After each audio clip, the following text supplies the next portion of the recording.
안녕하세요. 2021학년도 3월 학력평가 해설을 함께하는 저는 김진희입니다. 총평에서도 얘기했다시피 여러분 하루 종일 시험 보느라 정말 고생 많으셨고요. 이렇게 아침부터 해서 저녁까지 이렇게 같은 자리에 앉아서 시험을 본다는 게 체력 소모가 굉장히 많습니다. 그래서 고도의 집중력을 발휘해서 그리고 또 시간 내에 문제를 풀어야 되기 때문에 긴장한 상태로 시험을 보잖아요. 그래서 체력 소모가 굉장히 많으니까 여러분 시험 끝나고 나서 맛있는 것도 좀 먹고 충분한 휴식을 취해서 체력을 다시 빠르게 회복을 하시는 거를 추천을 하고요. 자, 선생님이 이 학력평가 3월 같은 경우에는 이 점수 자체로는 그렇게 크게 의미가 없다라고 얘기를 했어요. 그래서 앞으로 우리가 화학원을 공부하면서 어떤 방향성을 갖고 공부하면 되는지 알아보는 시험이라고 생각하고 선생님하고 해설 강의를 시작해 보도록 하겠습니다.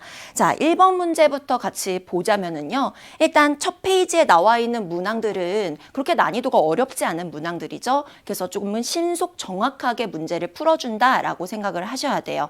자, 1번 문항 같은 경우 보면은요. 일단 탄소로 이루어진 신소재, 두께가 매우 얇고 투명해. 그리고 휘어진다라는 성질을 딱 보자마자 여러분 그래핀이라고 생각이 나야 됩니다.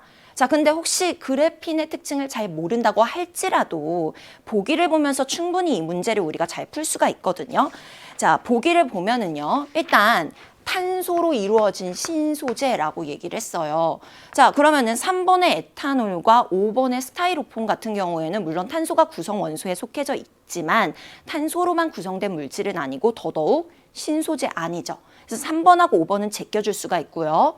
자, 두께가 매우 얇아서 빛을 투과시킴으로 투명하다. 자, 그럼 한번 1번 볼까요? 흑연이라고 나와 있어요. 자, 여러분 흑연이 어떤 물질이에요? 우리 샤프심 같은 것이 흑연과 같은 그런 물질이죠. 투명하지 않습니다. 그래서 1번도 제껴줄 수가 있네요. 자, 전기 전도성이 아주 우수하고 잘 휘어진다.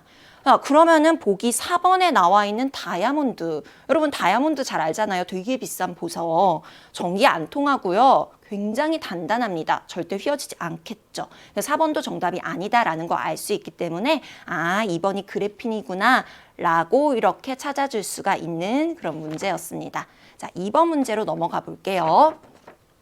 자, 원자들은 기역족 원소와 같은 전자배치를 갖기 위해 화학결합을 형성한다라고 나와 있어요. 자, 정답이 뭐죠? 바로 18쪽이죠. 자, 우리 18쪽 원소들 같은 경우에는 가장 에너지적으로 안정된 전자배치를 갖고 있다라고 얘기를 합니다. 자, 어떻게 생긴 전자배치죠? 원자핵이 있으면 첫 번째 껍질에는 2개의 전자가 채워져 있고요. 두 번째에는 8개, 세 번째 껍질에 8개 이렇게 채워져 나갑니다. 자, 이러한 전자 배치는 가장 에너지적으로 안정적이고 완벽한 전자 배치다라고 볼 수가 있겠죠. 근데 이 18쪽을 제외한 나머지 1쪽부터 17쪽 원소들은 이러한 전자 배치를 갖지 못하기 때문에 에너지적으로 좀 불안정해요. 그래서 자연 상태에서 원자로만은 잘 존재하지 않거든요. 그래서 이 원자들이 모여서 덩어리를 이루면서 이러한 18쪽 원소와 같은 전자 배치를 이루고자 화학결합을 하게 됩니다. 그래서 18쪽 넣어주시면 되고요. 자, 이 과정에서 원자들은 모를 잃거나 얻기도 하고 이것을 공유하기도 한다. 자, 우리 화학결합을 하면서 뭐가 왔다리 갔다리예요? 바로 전자이죠. 자, 원자의 중심에 있는 원자핵은 화학결합에서는 절대 건드리선 안 되는 그런 애들이죠. 변하면 안 되고요. 주변부에 돌고 있는 이런 전자들을 이용해서 우리가 화학결합을 하고 있습니다. 그래서 니은에 들어갈 말은 전자이기 때문에 자, 18쪽과 전자 골라주시면 4번으로 해주시면 되겠네요. 자, 3번 문항 바로 넘어갈게요. 자, 지금 우리 실생활에서 화학 반응을 이용한 사례 가나다가 나와 있는데요. 먼저 가부터 볼게요. 생선회에 레몬즙을 뿌려서 비린내를 제거한다. 우리 생선회 먹다 보면은 항상 옆에 레몬 슬라이스가 같이 나오죠. 그거 이렇게 뿌려 먹으면은 더 상큼하고 이렇게 비린내를 제거할 수가 있어요. 자, 이게 무슨 원리를 이용한 거냐면 일단 레몬즙은 먹어보면 되게 시큼하죠. 시큼한 맛이 난다라는 거는 산성물질이라는 겁니다. 얘는 산성물질이고요. 자, 생선회에는 약간의 비린내를 나게 하는 단백질이 있는데 이게 바로 염기성 물질이에요. 그래서 이 염기성 물질을 산성물질로 뭔가 없애주는 반응. 이거 무슨 반응이지?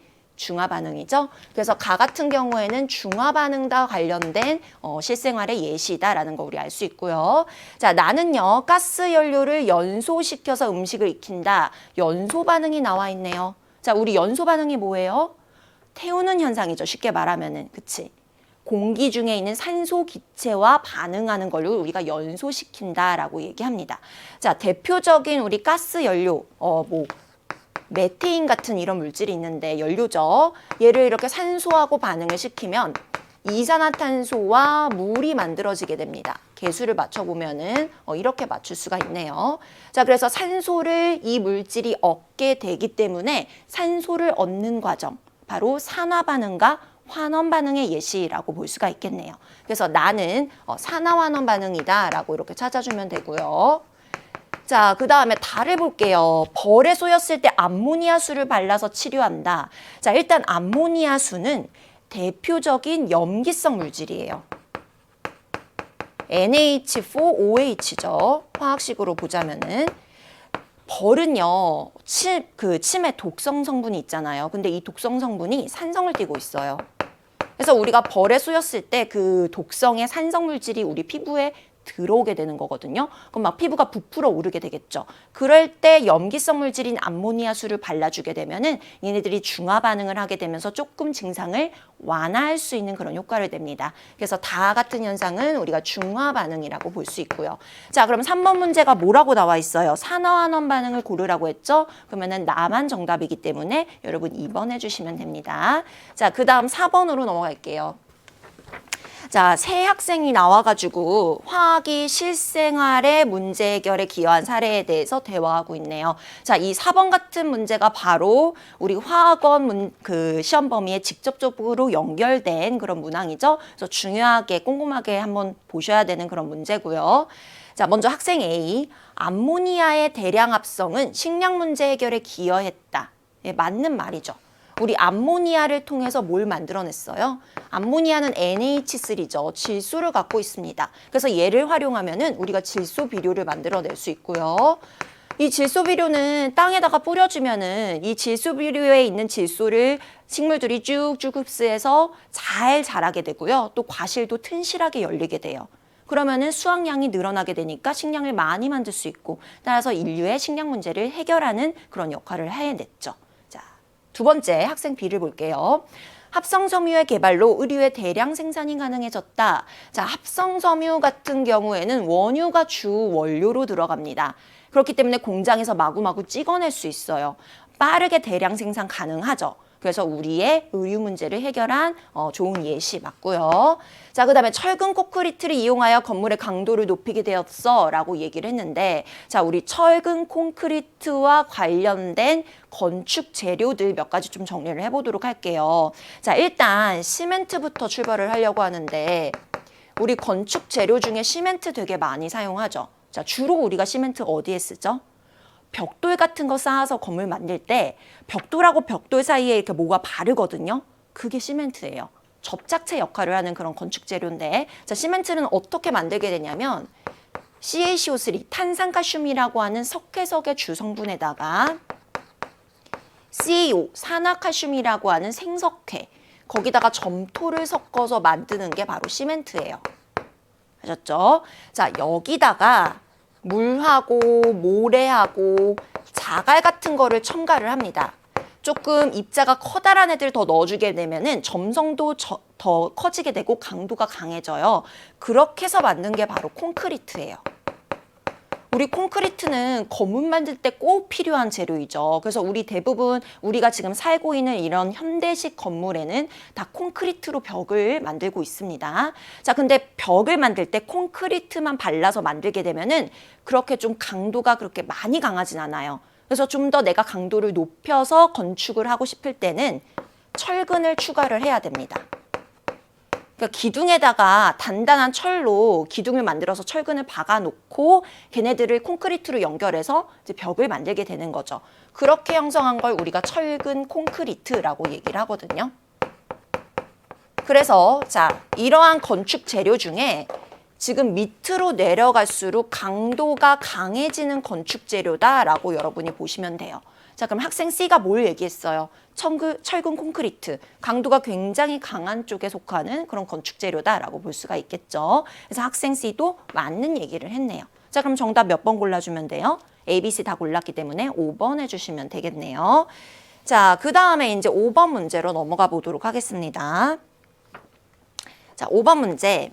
다음은 물질 A하고 B의 전기적인 성질을 알아보는 실험이래요. 자, 일단 여러분 전기적인 성질의 밑줄을 치시고요. 자, 우리 어떤 물질이 전기적인 성질을 띠고 있다라는 건 어떻게 알아볼 수 있죠? 일단 두 가지 조건이 필요합니다. 자, 첫 번째, 물질 안에 전하를 띠는 입자가 있어야 돼요. 양이온이든 음이온이든 아니면 전자든 간에 이 전하를 띠는 입자가 일단 있어야 되고요. 자, 두 번째 조건은 그 입자들이 자유롭게 이동할 수 있어야 됩니다.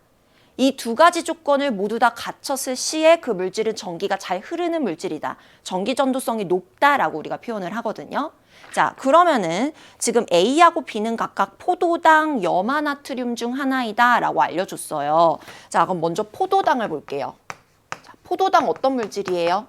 화학식을 잘 보면 탄소, 수소, 산소로 이루어져 있죠. 전부 다 비금속으로 구성되어 있는 분자입니다. 자, 여러분 분자 전하 띄고 있어요? 분자가 막 플러스를 띄거나 마이너스를 띱니까? 아니죠. 분자들은 보통 중성을 띄고 있어야 되거든요. 그래서 일단 포도당이라는 분자 자체는 전하를 띄지 않아요. 전기가 통할까? 안 통하겠지. 그래서 포도당은 고체일 때도 전기 안 통하고요. 수용액일 때도 전기가 안 통하는 물질이다 라고 생각하시면 됩니다. 자, 두 번째로 나온 물질은 염화나트륨인데요. NaCl. 자, 얘는 어떤 물질이죠? 대표적인 이온 결합하는 물질이죠. 얘는 나트륨 이온과 염화 이온이 이온 결합으로 달라붙어 있는 이온 결합성 결정 구조를 갖고 있는 물질이에요. 자, 첫 번째 조건. 전하를 띠는 입자가 일단 있죠. 양이온, 음이온.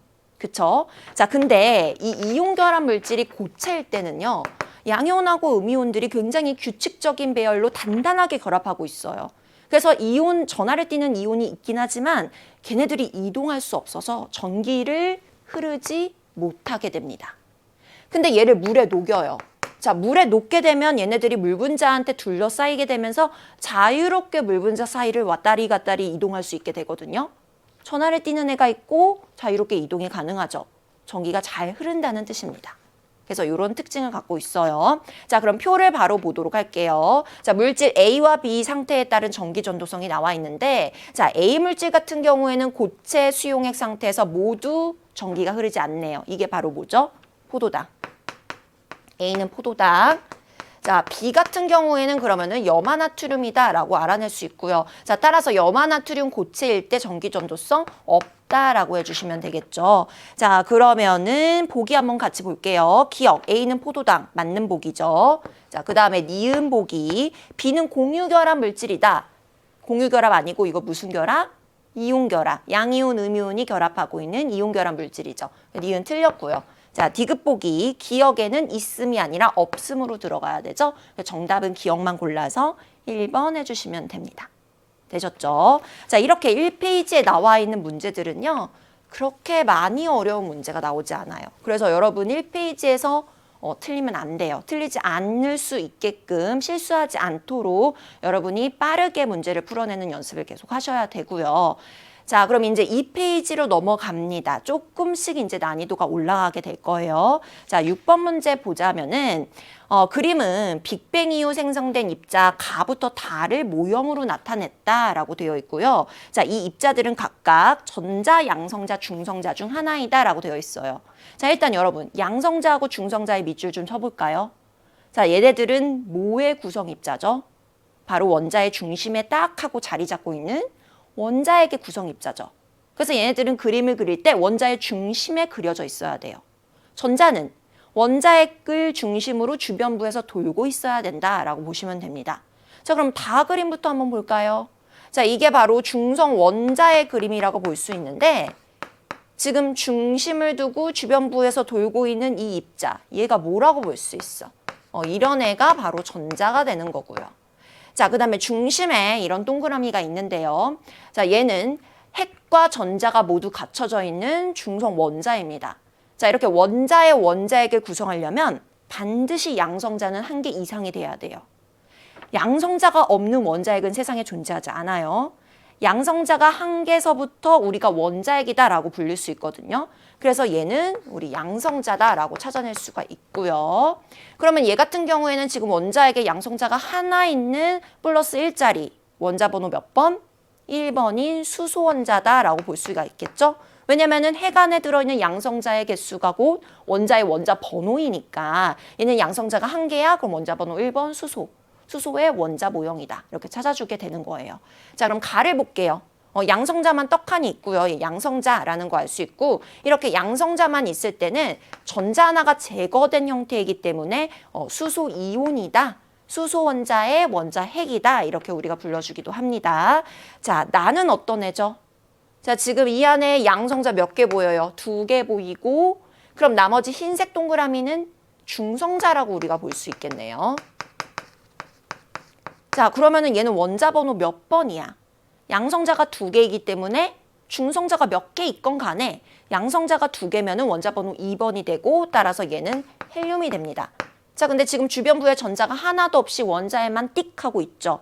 그래서 얘는 전자가 없는 헬륨의 원자핵이다라고 이렇게 보시면 돼요. 자, 보기 볼게요. 기억, 얘는 양성자 맞죠? 기억 보기 맞았고요. 자, 니은, 전하는 나가 가보다 크다라고 되어 있어요. 자, 전하를 좀 비교해보자면 얘는 양성자가 하나 있기 때문에 플러스 1이라고 놓을게요.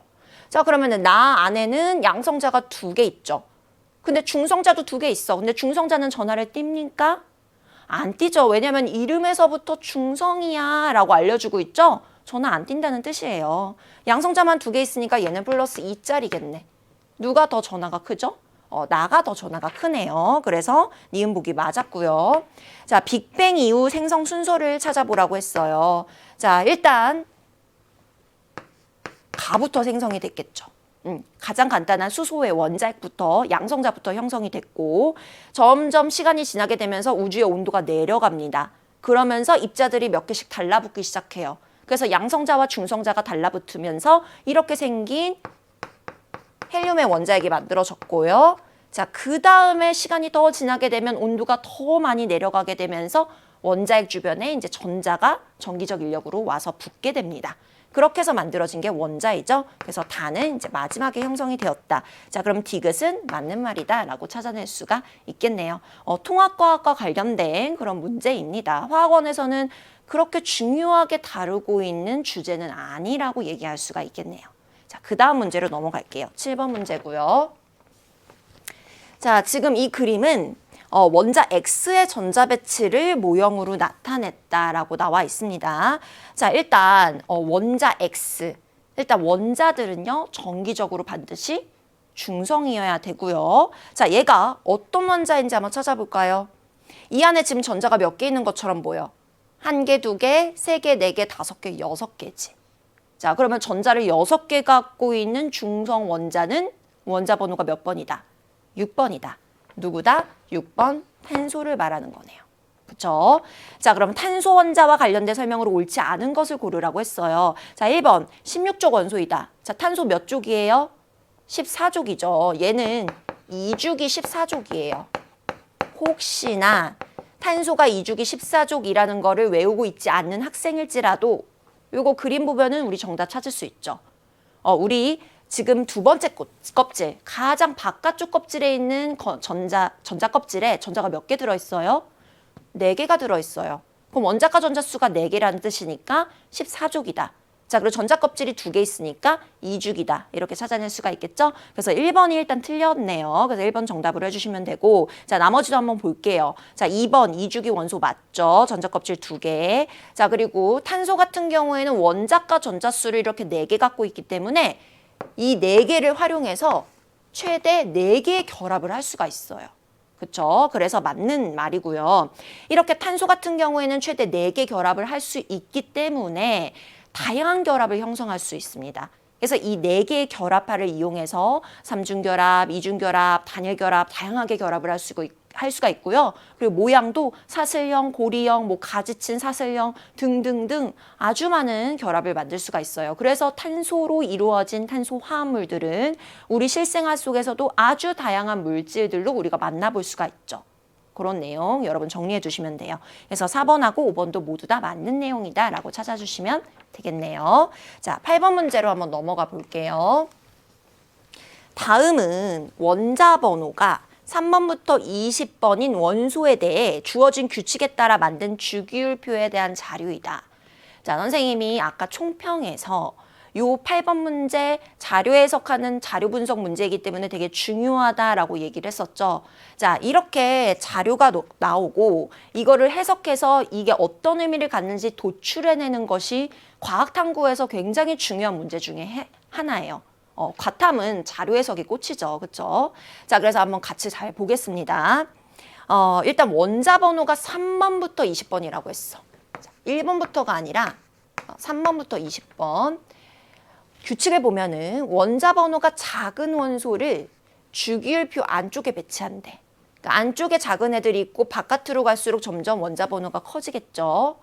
그러니까 같은 주기 원소는 1쪽부터 시작해서 시계 방향으로 원자 번호가 증가하도록 배치한다고 되어 있어요. 자, 그리고 같은 쪽 원소는 중심에서 같은 방향의 이 영역에 배치한다. 보면은 일단 여기에 원자 번호 3번 리튬 보이죠? 여기서부터 출발하는 거야. 여기가 시작점이에요. 그러면은 같은 이 부위에는 전부 다 같은 족인 1족 원소가 배치가 되어 있겠죠. 자, 그리고 오른쪽으로 가면서 원자 번호가 점점 증가하니까 3번, 4번, 5번, 6번, 7번, 8번, 9번, 10번 이렇게 갈 거다라는 걸 우리가 예측할 수 있어요. 자, 다른 말로 표현하면은 얘가 1족 원소니까 1족, 2족, 13족, 14족, 15족, 16족, 17족, 18족 이렇게 가겠네요. 써볼게요. 자, 이쪽은 2족, 13족, 14족, 15족, 16족, 17족, 18족이죠. 자, 그럼 여기까지 18족을 채웠기 때문에 요 가장 가까이 안쪽에 들어있는 껍질은 2주기 원소로 구성되어 있구나라고 우리가 분석을 할 수가 있고요. 자, 여기까지 채우게 되면 얘가 2주기 18족이야. 그럼 이제 어디로 넘어가야 돼? 다음 껍질에 1쪽으로 넘어가게 되는 거예요. 따라서 X가 누군 걸 우리가 알 수가 있죠. 원자 번호 11번에 속해 있는 3주기 1족 나트륨 원소다라는 걸 우리가 알 수가 있어요. 자, 그럼 순서대로 또 11번, 12번, 13번, 14번 실리콘 규소 나온 거 확인할 수 있고요. 15번, 16번, 17번, 18번까지 오게 됩니다. 자, 그래서 W 원소는요. 3주기 18쪽에 속해 있는 원자 번호 18번 누구예요? 아르곤이다라고 찾아내게 되는 거예요. 자, 그 다음에 이제 네 번째 껍질로 넘어가게 되고요. 네 번째 껍질 4주기의 1족, 2족 원소. 그럼 이건 4주기 2족의 누구예요? 원자 번호 20번 칼슘이다. 이렇게 찾아주게 되는 거죠. 자, 나머지 Z도 찾아볼까요? 2주기의 16족이네요. 원자 번호 8번 산소다. 이렇게 우리가 자료를 하나하나 차근차근 규칙을 봐가면서 조건을 봐가면서 해석을 해주면 되는 그런 문제입니다. 자, 보기를 같이 한번 볼게요. 자, 기억 보기. 원자 번호는 X가 W보다 크다라고 되어 있어요. 자, 지금 X는 나트륨, W는 아르곤, 11번, 18번. 아니죠. 얘가 더 작죠. 그래서 기억 보기는 틀렸다라고 볼 수 있고요. 자, 니은 보기. Y는 금속 원소이다. Y 누구예요? 2족에 속해 있는 칼슘입니다.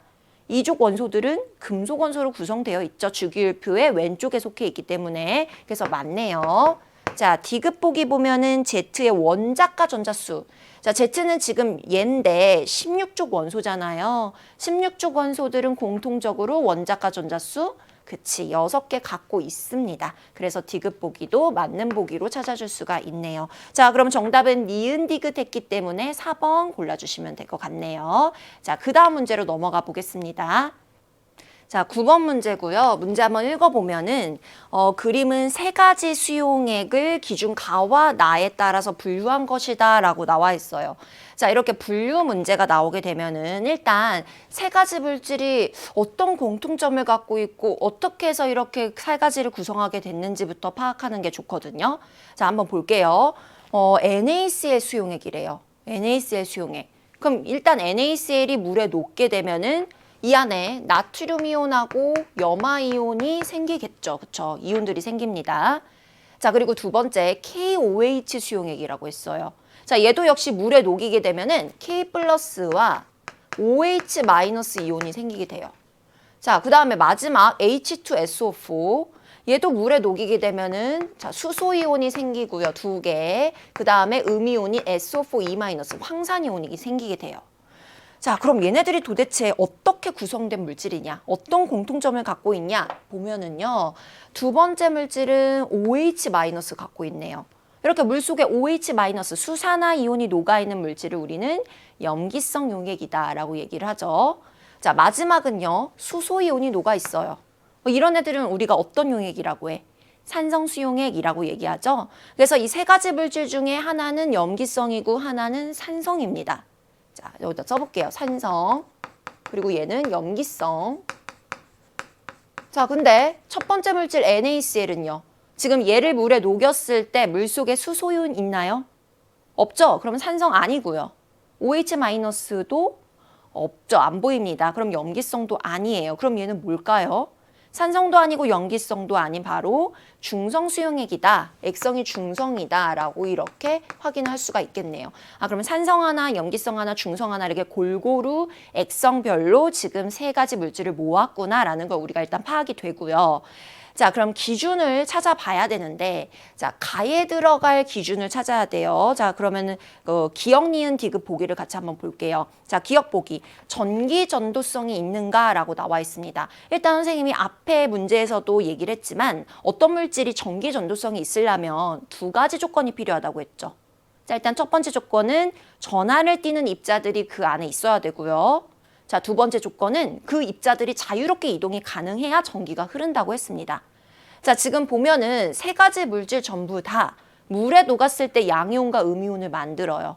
그럼 지금 물속에 전하를 띠는 입자가 있는 거죠. 그리고 물속에 녹아있기 때문에 얘네들이 물 분자와 함께 자유롭게 이동할 수 있는 지금 상태입니다. 따라서 세 가지 이 용액 모두 다 전기가 잘 흐르겠네. 그럼 지금 이 표에 나와 있는 기준은 둘 중에 하나나 아니면 셋 중에 하나씩은 예와 아니오로 갈라줘야 되는데 지금 첫 번째 기억 기준 같은 경우에는 전부 다 예스 쪽으로 가기 때문에 얘는 기준으로 볼 수가 없겠죠. 기준이 될 수 없습니다. 그래서 기억 보기는 일단 틀렸고요. 자, 니은 보기 같은 경우에는 페노프탈레인 용액을 떨어뜨렸을 때 붉게 변하는가라고 되어 있어요. 자, 여러분 페노프탈레인 같은 애들을 우리가 지시약이라고 하죠. 그래서 이 지시약을 우리가 용액에 떨어뜨렸을 때는 색깔 변화를 통해 용액의 액성이 어떻게 되는가를 확인할 수 있다고 했습니다. 자, 그럼 옆에다 정리하고 시작해 볼게요. 자, 지시약. 지시약은 약품이에요. 어떤 약품이야?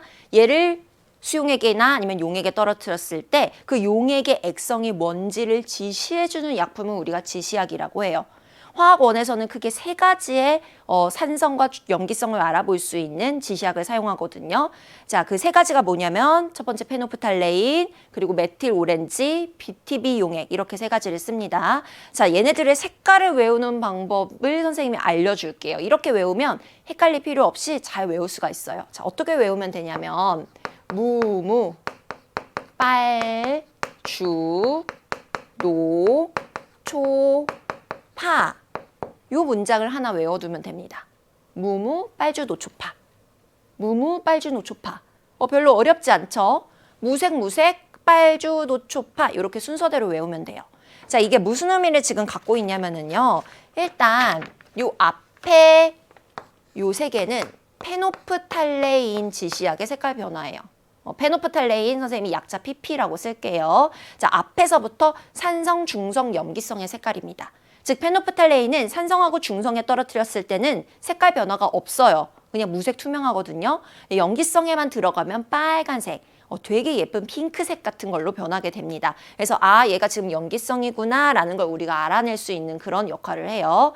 자, 그 다음에 겹쳐서 빨주노, 요게 메틸 오렌지의 색깔 변화예요. 자, 역시 순서대로 산성, 중성, 염기성의 색깔입니다. 그래서 빨주노 이렇게 외우면 되고요.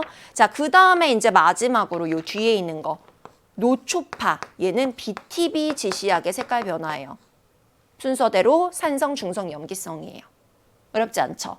그래서 이렇게 외우시면은 지시약의 색깔 변화 아주 간편하게 문제를 풀 수 있는데 혹시나 이것도 헷갈리는 친구들은 선생님이 조금 팁을 주자면 일단 페노프탈레인 같은 경우에는 우리 초딩 때부터 워낙 자주 접한 지시약이어서 우리 무무빨이다라는 거 알고 계시잖아요. 그래서 앞에가 페노프탈레인이고 자, 이 메틸 오렌지잖아. 오렌지가 무슨 색이야? 주황색이지. 그래서 얘는 중성의 색깔이 주황색이다.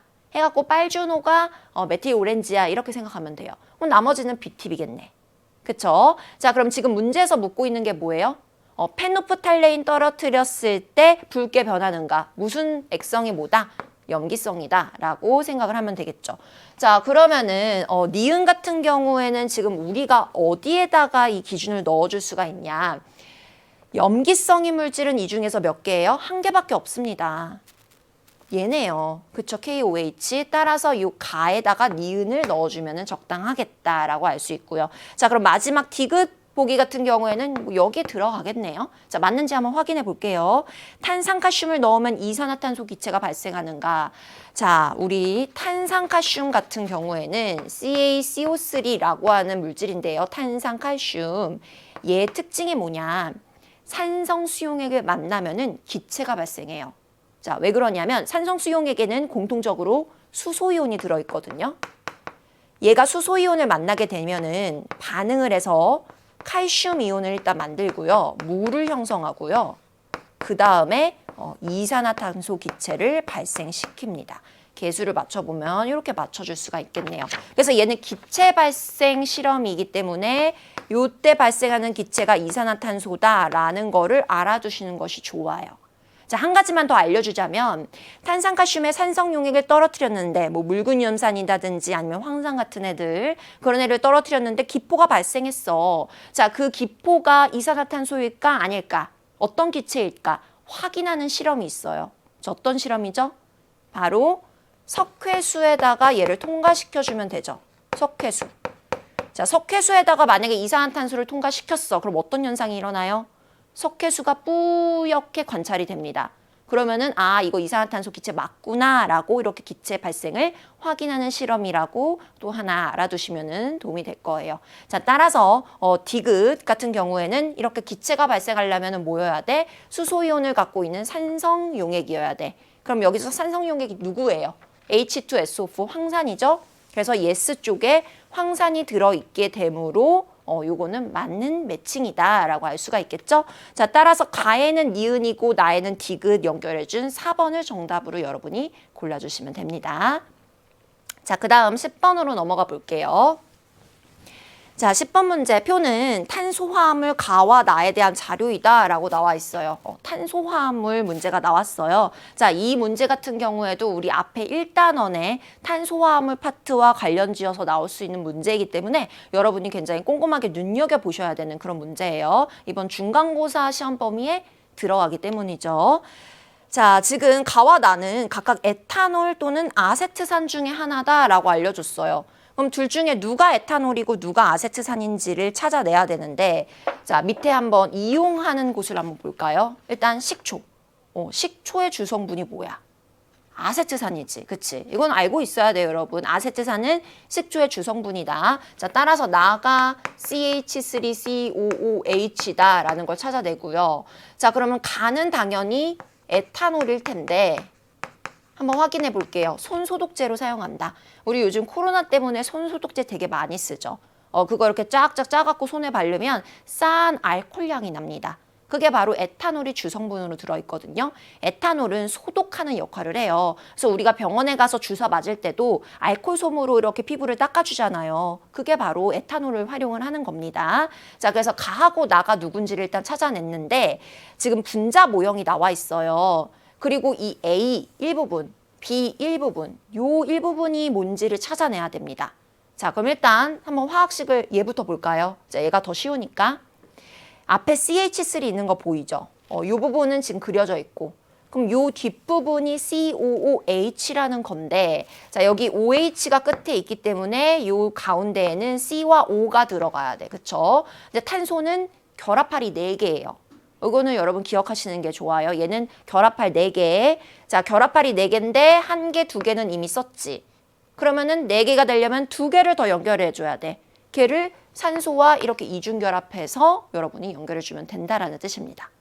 자, 요거 A도 한번 찾아볼게요.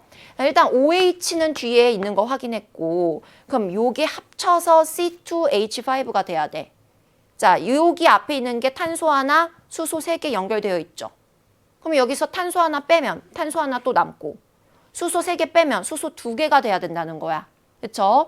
자, 탄소 같은 경우에는 결합할이 4개니까 1개, 2개, 그리고 나머지 2개 결합할에 수소를 하나씩 붙여주면은 이게 바로 에탄올의 구조가 됩니다. 자, 그럼 문제 풀어보자면 기억하는 에탄올이다. 맞는 말이고요. 자, 그 다음에 니은, 나의 수용액은 염기성이다. 자, 얘 같은 경우에는 물에 녹이잖아요. 아세트산. 자, 물에 녹이면 요 끝에 있는 수소가 물속에 녹아서 수소 이온으로 변해요. 수소 이온을 만드는 물질이기 때문에 얘는 산성 물질, 산성 수용액이라고 볼 수 있습니다. 그래서 니은은 틀렸죠. 자, 디귿. A와 B 영역에 포함된 원자 수는 같다. 지금 여기에는 원자가 3개가 있고요. B에는 원자가 2개가 있네요. 같지 않죠? 그래서 디귿 틀렸기 때문에 정답은 1번 해주시면 되는데요. 자, 요거 같은 경우에는 아까도 얘기했다시피 이번 중간고사에서 직접적으로 관련해서 나올 수 있는 부분이기 때문에 선생님이 내용을 좀 더 정리해 주려고 합니다. 자, 우리가 1단원 그 앞에 부분에 탄소화합물 파트가 나오는데요. 이 탄소화합물 파트는 개념 자체가 그렇게 많이 어렵진 않지만 조금 이 주저리 짜잘하게 외워야 되는 것들이 많아요. 그래서 확실히 외워줄 건 좀 외우고 넘어가야 되거든요. 그 외워줄 것 중에 하나가 바로 이 분자의 구조입니다. 몇 가지 물질들의 탄소화합물들의 분자의 구조를 여러분이 외워놓고 있으면 문제 풀기가 굉장히 수월해져요. 자, 그래서 여기 지금 시험에 나온 2가지 물질의 분자 구조를 우리가 선생님 정리를 좀 해볼게요. 자, C2H5OH, 즉 에탄올 같은 경우에는요. 자, 탄소가 이렇게 2개가 있어요. 그리고 이 탄소는 기본적으로 팔이 4개죠. 거기에 수소를 연결해 주는데, 자, 팔이 4개가 되게끔 여기는 수소를 3개를 붙여주고요. 요 2번째 탄소에는 2개를 더 붙여주고요. 요 끝에 이렇게 OH가 붙어 있습니다. 자, 그 다음에 아세트산 구조도 그려볼게요. 자, 아세트산 같은 경우에는 식초의 주성분이 되고요. 자, 먼저 CH3가 앞에 붙어 있고, 요 끝에 COOOH가 붙어 있어요. 자, 이 2가지 물질의 분자 구조 일단 여러분 굉장히 중요하니까 알아두셔야 되고요. 자, 그리고 특징도 좀 정리를 해보도록 할게요. 이 C2H5 에탄올 같은 경우에는 이 분자 구조에서 이 부분이 굉장히 중요해요. 하이드록시기라고 하는 부분인데 이렇게 OH를 끝에 꼬리처럼 달고 있는 이런 물질들을 우리는 알코올이라고 부릅니다. 여러분 알코올 아시죠? 그 알코올의 가장 대표적인 게 바로 이 에탄올이에요. 자, 그거랑 비슷하게 자, 이 아세트산을 보자면 여러분 아세트산은 일단 알코올일까요? 알코올이? 아니죠. 이거 실수하면 안 돼요. 많은 친구들이 이것도 알코올이다라고 잘못 생각하는데 지금 여기에 OH 붙어 있다고 해서 이거 다 알코올인 거 아니에요. 자, 이 아세트산 같은 경우에는 얘를 한 세트로 봐야 됩니다. 카복실기라고 하는 앤데요. 뭐 이름은 몰라도 돼요, 여러분. 그냥 이 부분이 한 묶음이다라고 생각하시면 돼요. OH를 따로 떨어뜨려서 보는 게 아니라 COOH를 한 묶음으로 봐야 되는 거야. 그래서 이런 애들이 붙어있는 애들을 우리 카복실산이라고 하거든요. 카복실산. 근데 이 용어는 여러분 몰라도 돼요. 그냥 선생님이 알려주려고 쓴 거예요. 자, 어쨌든 간에 얘는 카복실산의 한 종류, 얘는 알코올의 한 종류라는 거예요. 그래서 이 끝에 붙어있는 이 꼬리가 다르기 때문에 얘네들이 나타나는 성질이 다른데 자, 가장 대표적인 다른 성질이 뭐냐면은요. 얘 같은 경우에는 물에 녹으면 요 끝에 있는 수소가 수소 이온으로 떨어져 나와요. 그래서 액성이 산성이 됩니다. 자, 근데 알코올 같은 경우에는 비슷하게 생겼지만 여기 있는 H는 수소 이온으로 떨어져 나오는 애가 아니에요. 산성이 아니고요. 자, 게다가 이 OH도 어떤 친구들은 얘가 이렇게 OH-로 떨어져 나온다라고 착각하는데 절대 아닙니다. 얘는 물에 녹아도 얘네가 그냥 분자에 붙어 있어요. 그래서 그냥 이 물질 그대로 물에 녹아있기 때문에 얘는 산성도 아니고 염기성도 아닌 그냥 중성을 띈다는 거. 확실히 성질이 이렇게 다르죠? 그래서 이 2개를 여러분이 잘 구분하셔야 됩니다. 아시겠죠? 자, 그렇게 되면은 우리 문제 10번의 답은 1번이라고 선생님이 아까 찾았고요. 자, 11번으로 한번 넘어가 볼게요. 자, 11번 문제. 자, 다음은 알칼리 금속과 관련된 문제입니다. 알칼리 금속의 밑줄 치고요. 자, 알칼리 금속은 어떤 애들을 우리가 알칼리 금속이라고 하죠? 주기율표 상에서 일족 원소들을 우리가 알칼리 금속이라고 하는데, 자, 조심해야 되는 게 일족 전부 다를 말하는 게 아니라 일족 맨 위에 있는 수소는 빼야 되겠죠. 수소는 비금속이기 때문에. 자, 그래서 수소를 제외한 나머지 리튬, 나트륨, 칼륨 등등등 같은 이런 원소들을 우리가 알칼리 금속이라고 합니다. 자, 한번 실험 과정을 볼게요. 증류수가 들어있는 시험관 1, 2에 각각 페노프탈레인을 2방울씩 떨어뜨렸대요. 자, 페노프탈레인은 방금 정리했었죠. 자, 얘는 만약에 염기성 용액에 들어가게 되면 색깔이 어떻게 변한다? 붉은색으로 변하게 된다라는 거 알아둬야 되고, 자, 시험관 1에다가 쌀알 크기의 X 조각, 즉 이 알칼리 금속을 넣고 반응시켰더니 기체가 발생했고 수용액이 붉은색으로 변했다라고 나와 있습니다. 자, 그리고 두 번째도 시험관에도 똑같은 쌀알 크기에 이번에는 Y 조각을 넣고 얘도 알칼리 금속이죠. 그랬더니 역시 기체가 발생하였고 수용액이 어떻게 변했는지 쓰라고 되어 있어요. 자, 이 문제는 어떻게 풀면 되냐면 얘네들은 전부 다 같은 일족 금속의 알칼리 원소들이죠. 이 알칼리 금속들, 같은 족 원소들은 화학적인 성질을 같은 성질을 띠게 됩니다. 그래서 어떤 애가 기체 발생하고 붉은색으로 변했다면 같은 족의 다른 금속 원소도 똑같은 화학적 성질을 띠게 될까라는 거예요. 그래서 기억에 들어갈 말은 붉은색이 적절하겠죠. 그렇죠? 그래서 기억 보기는 맞았다라고 우리가 볼 수가 있고요. 자, 그다음에 니은, 나와 다에서 발생하는 기체는 모두 산소이다라고 나와 있는데요. 자, 일단 결론부터 얘기하자면 틀렸어요. 자, 기체가 발생하는데 산소 기체가 아니라 수소 기체가 발생합니다. 자, 왜 수소 기체가 발생을 하냐면은 나트륨 금속을 예를 들어서 선생님이 반응식을 써보자면, 자, 나트륨 금속을 우리가 물에 녹여요. 물에 되게 잘 녹으면서 반응이 막 팍팍팍 하고 일어나거든요. 자, 반응이 일어나면서 어떤 물질이 형성이 되냐면 NaOH가 만들어지고 수소 기체가 발생을 하게 됩니다. 자, 개수를 맞춰주게 되면은 이렇게 맞춰줄 수가 있겠네요. 이렇게. 자, 그래서 수소 기체가 발생하는 실험이다라는 거 알 수 있고, 자, 그리고 또 용액의 액성이 뭐로 변했다는 거 알 수 있어요. OH- 형성됐으니까 염기성. 페노프탈레인 떨어뜨리면 붉은색이겠구나라는 거 다시 한번 확인할 수가 있죠. 그래서 니은은 틀렸다라고 보시면 되고, 자, 디귿, 반응무 나와 다의 수용액에는 같은 종류의 음이온, 바로 수산화이온 OH- 들어 있습니다. 그래서 디귿 맞았어요. 정답 3번 골라주시면 되겠네요. 자, 그 다음 12번 문제로 넘어가겠습니다. 자, 두 가지 화학 반응이 나와 있고요. 지금 먼저 가 같은 경우에는 구리와 이것이 반응했더니 산화구리가 만들어졌대요. 자, 그러면은 당연히 이 안에 산소가 들어갈 것이다라는 거 우리가 알고 있고요. 자, 혹시 모르더라도 이제 반응 전에 있는 원자의 종류 개수, 반응이 끝나고 난 뒤에 원자 종류 개수는 같아야 되기 때문에, 자, 이쪽에 구리 2개, 이쪽에 구리 2개. 자, 오른쪽에 산소가 2개 있기 때문에 이쪽에도 산소가 2개 있어야 되는 거죠. 자, 근데 2개를 써줄 때 어떻게 써야 돼? O2 이렇게 써줘야 되는 거죠. 이렇게 써주면 안 됩니다, 여러분. 자, 왜냐면은 18쪽 원소를 제외한 나머지 1쪽부터 17쪽 원소들은 자연 상태에서 원자 한 개로만은 에너지적으로 불안하기 때문에 존재 못한다고 했죠. 그래서 원자들은 반드시 다른 원자들과 결합을 통해서 덩어리를 만들게 되어 있어요. 그래서 이렇게 산소 원자 2개로만은 자연 상태에 존재하지 않습니다. 산소 원자 2개가 뭉쳐져서 덩어리, 분자, 산소 기체 분자를 만들게 되는 거예요. 그래서 기억에 들어갈 말은 O2라고 써줘야 되고요. 자, 따라서 기억 보기는 맞았네요. 자, 니은 보기. 가에서 구리는 산화된다. 지금 구리를 보니까 이 반응을 통해서 산화구리가 되었네. 산소를 얻었죠. 이렇게 산소를 얻는 반응, 우리 산화 반응이라고 합니다. 그래서 니은 보기도 맞다라고 보면 되고요. 자, 디귿, 나는 중화 반응이다라고 나와 있는데, 자, 지금 나를 보면은 중화 반응 같은 경우에는 산과 염기가 만나서 하는 반응을 우리가 중화 반응이라고 하잖아요. 근데 아무리 봐도 포도당은 산이 아니고요. 염기도 아니에요. 산소 기체도 산, 염기 둘 다 아니죠.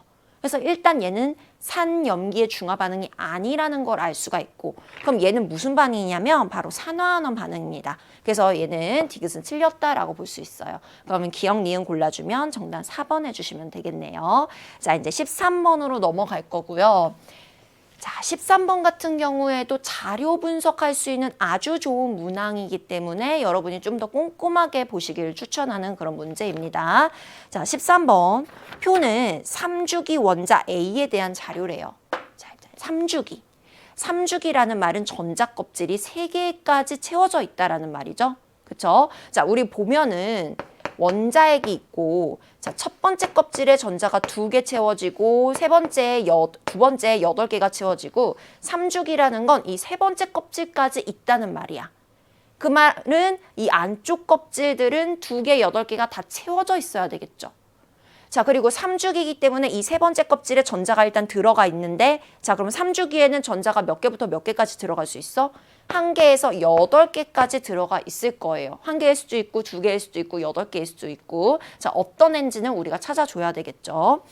자, 그랬을 때 지금 원자핵에서 가장 가까운 3개의 전자 껍질 중 하나이고, 원자핵으로부터의 거리는 가가 다보다 더 멀리 떨어져 있다고 했어.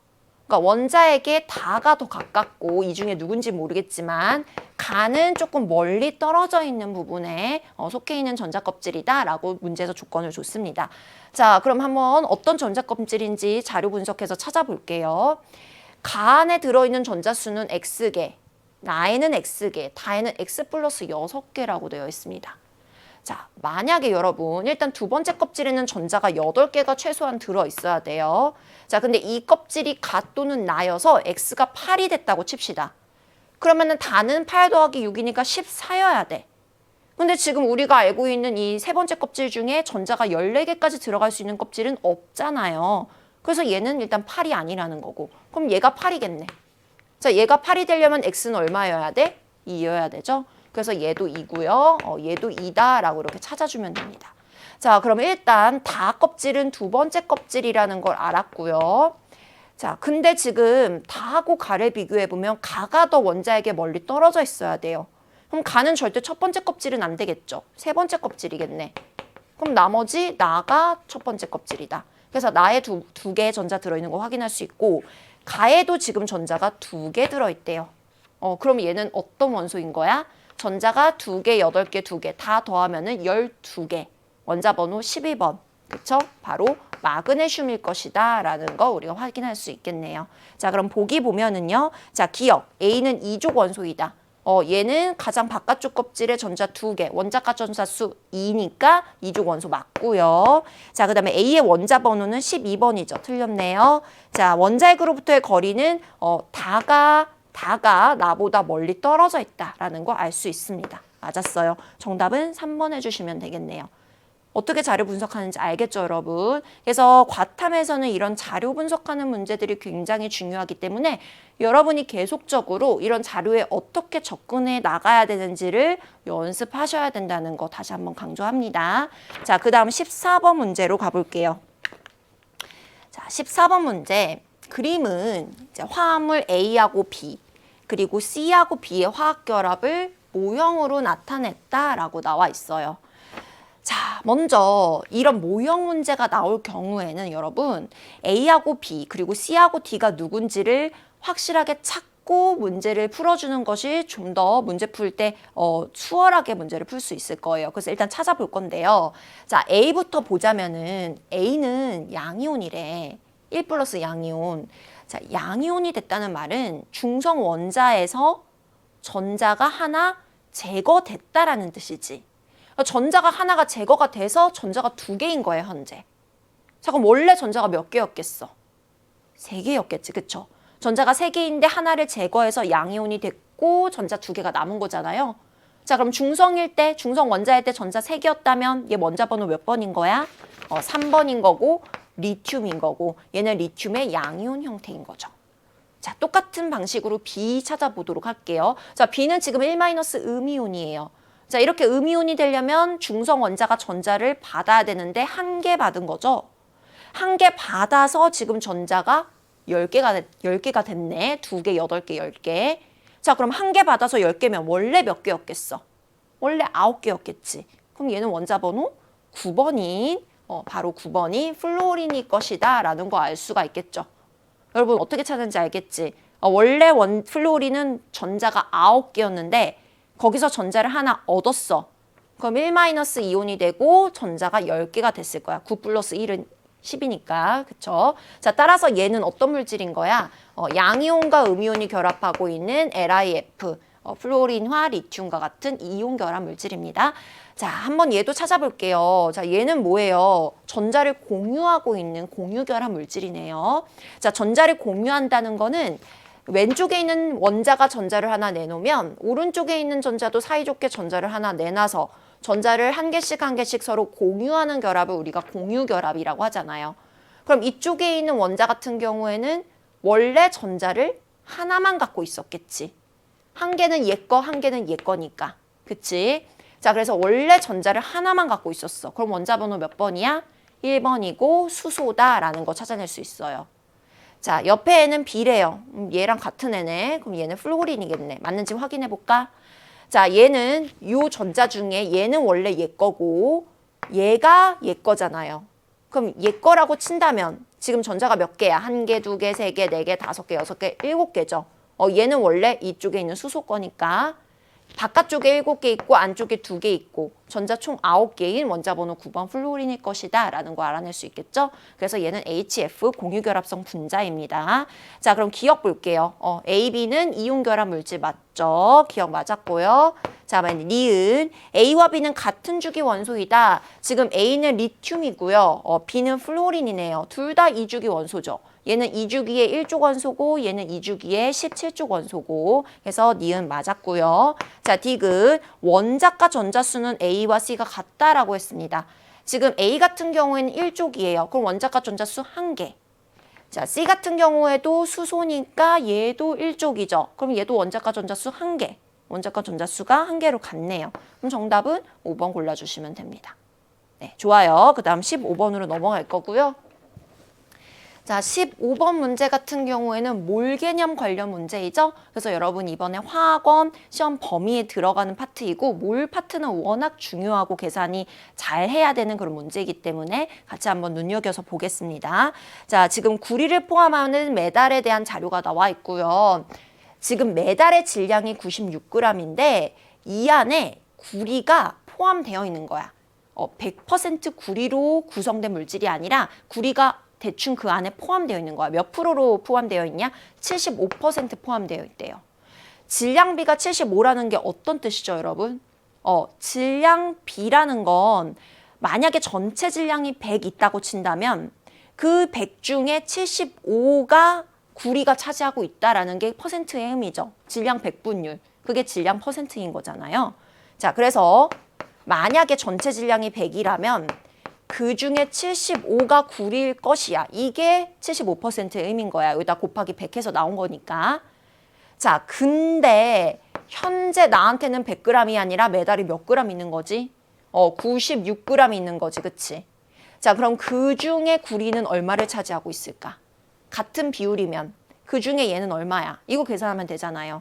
자, 계산해 봅시다.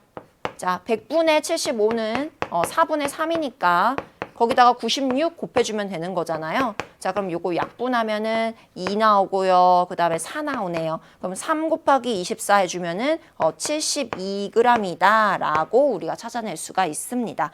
자, 근데 지금 문제에서 묻고 있는 거는 메달에 들어있는 구리의 질량이 아니라 구리의 양, 몰수를 찾으라고 했어. 자, 그럼 여러분 몰수 어떻게 계산하죠? 진짜 중요하죠? 자, 아주 간단하게 계산이 됩니다. 자, 문제에서 주는 제시값을 1몰의 기준값으로 나눠주면 돼요. 만약에 문제에서 질량을 줬다. 그러면은 그 물질 1몰이 모였을 때 질량이 얼마야? 1몰의 질량으로 나눠주면 몰수를 계산할 수 있다라는 겁니다. 자, 근데 우리 물질 1몰의 질량은 뭐라고 정의하죠? 그 물질의 화학식량들에다가 즉 원자량이나 분자량 같은 것들에다가 g을 붙여서 우리가 1몰의 질량으로 정의하잖아요. 자, 그러면은 지금 현재 우리에겐 구리가 72g 있어. 자, 근데 구리의 원자량이 64래. 그러면 얘를 구리의 원자량 1몰의 질량으로 나눠주면은 이게 몇 몰인지 구해지는 거죠. 자, 그럼 계산하면 얼마예요? 8분의 9다라고 해갖고 정답 3번으로 골라주실 수가 있습니다. 굉장히 중요한 공식이니까 여러분 알아두셔야 되고요. 자, 근데 혹시나 되게 중요한 공식인데 이거를 내가 시험 볼 때 잠깐 생각이 안 나. 공식이 생각이 안 나. 그렇다고 이 문제를 못 푸냐? 절대 그렇지 않죠. 자, 개념을 정확하게 떠올리면은 당연히 문제를 풀 수가 있습니다. 지금 보면은 나한테 구리가 현재 72g 있는 거야. 그치? 근데 문제에서 구리의 원자량을 알려줬어. 우리 원자량의 정의가 뭐야? 원자의 상대적인 질량이자 이 원자가 1몰 모였을 때의 그람 부침 값이 되는 거죠. 그래서 구리는 1몰이 모여 있으면 64g이라는 거야. 근데 나한테는 지금 72g이 있어. 그럼 이게 몇 몰인 걸까? 비례식 풀면 되는 거잖아요, 여러분. 공식을 모르더라도 이 원자량의 정확한 의미, 1몰 질량값의 정확한 의미를 여러분이 떠올리면은 충분히 풀어낼 수 있습니다. 물론 시간은 조금 더 걸리긴 해요. 그래서 시간 내에 정확하게 문제를 풀려면 공식을 잘 알고 있는 것이 중요하다라는 거.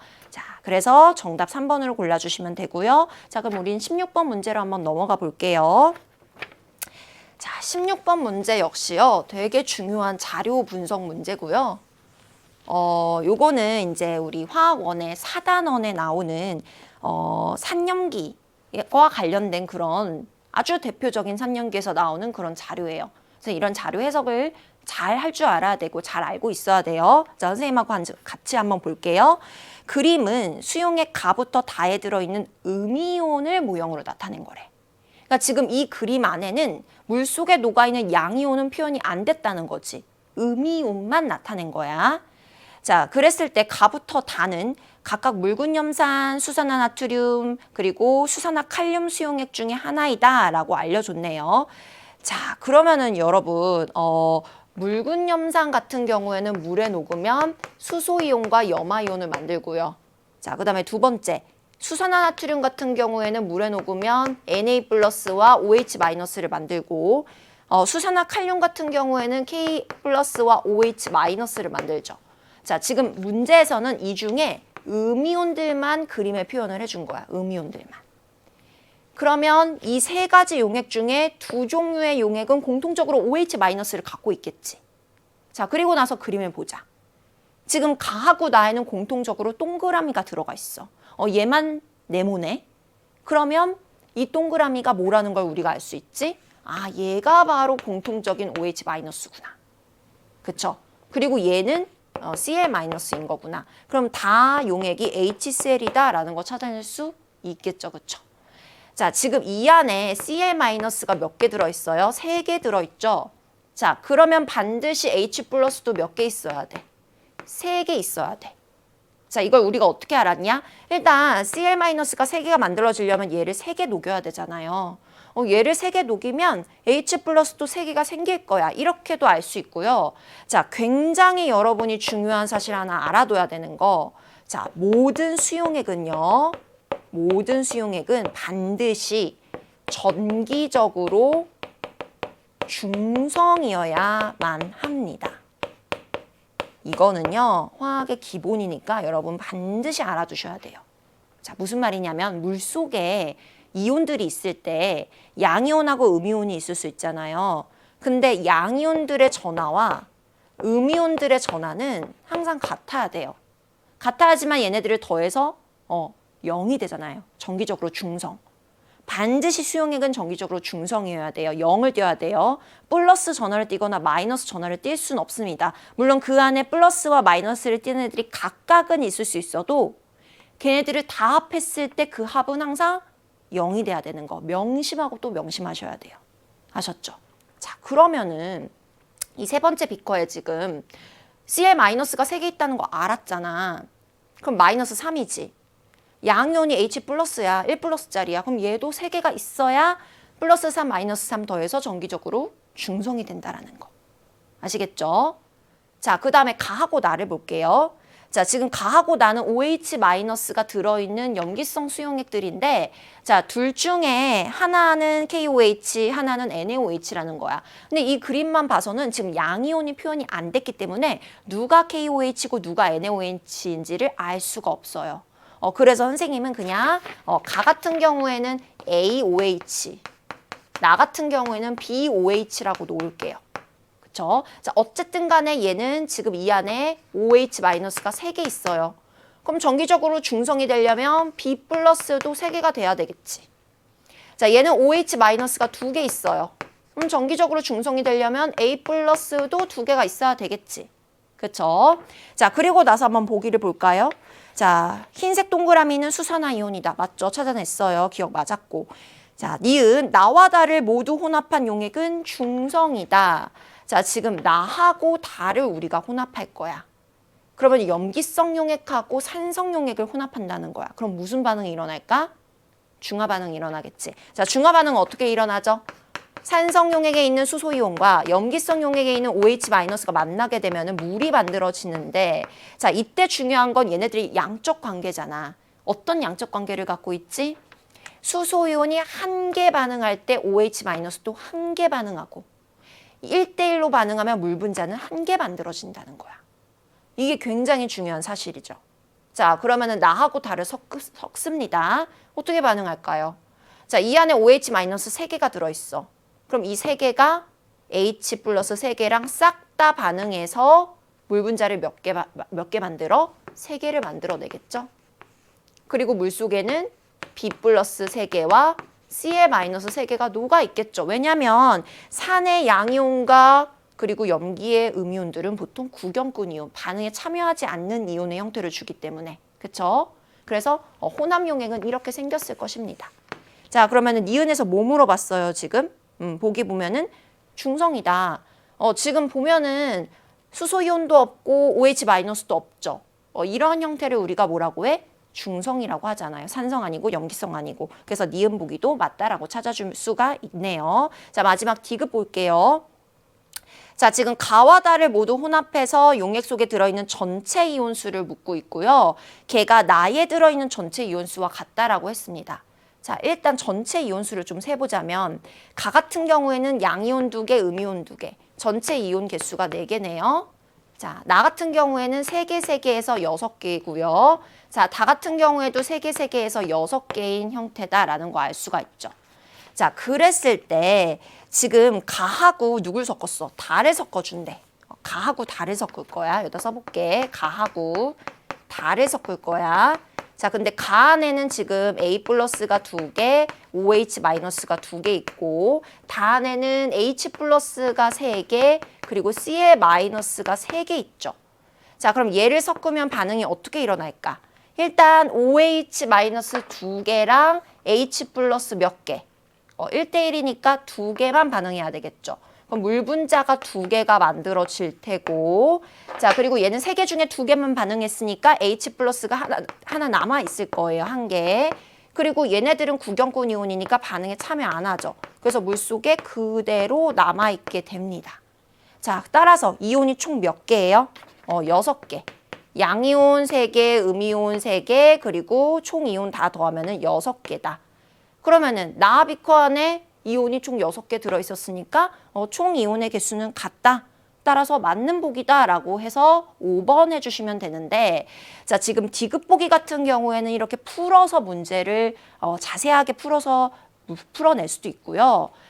더 신속하고 정확하게 푸는 선생님이 팁을 좀 알려주도록 할게요. 자, 어떤 내용이냐면은 우리가 산성 용액과 염기성 용액을 섞어서 중화 반응을 시킬 때는, 자, 한번 적어 볼게요. 자, 중화 반응을 시킬 때는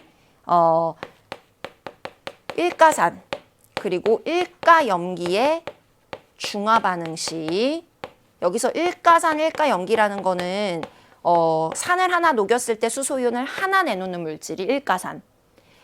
물질 분자 한 개를 녹였을 때, 물질 한 개를 녹였을 때 OH-가 한 개 나오는 물질을 우리가 일가염기라고 하는 거예요. 그러니까 HCl, NaOH 같은 그런 물질을 말하는 거죠. 자, 얘네를 가지고 우리가 중화 반응을 시킬 거예요. 지금 가나다 반응 같은 걸 말하는 거고요. 자, 이랬을 때 양이온수 음이온수 그리고 전체 이온수는